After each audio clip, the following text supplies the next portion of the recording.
દીકરીની બહુ ચિંતા થાય. ચિંતામાં ડોસી ડૂગરી પડી ગઈ અને બીજા દિવસે ડોસી દીકરીને ઘેર જવા મળી અને ચાલતા ચાલતા આગળ જંગલ આવ્યું. જંગલમાં સામે ડોસીને વાઘ મળ્યો. વાઘે કહ્યું, એ ડોસી ક્યાં જાય છે? ડોસી કહે, દીકરીના ઘરે. વાઘ કહે કે એ ડોસી હું તને ખાઉં? ડોસી કહે કે દીકરીના ઘરે જવા દે, તાજી માજી થવા દે, સેલોય ચલવા દે, પછી મને ખાજે.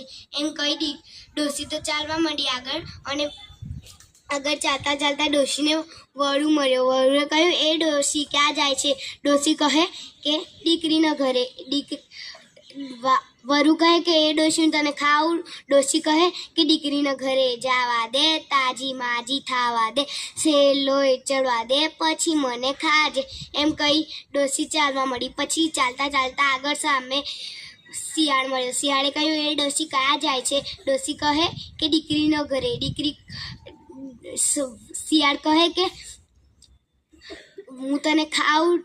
ડોસી કહે કે દીકરીને ઘરે જવા દે, તાજી માજી થવા દે, સેલોય ચડવા દે, પછી મને ખાજે. પછી ડોસી એમ કહી ચાલી. પછી એક સરસ મજાનું ગામ આવ્યું. પછી ડોસી દીકરીના ઘરે પહોંચી અને ડોસીએ કહ્યું કે ખીર પૂરી બનાવું.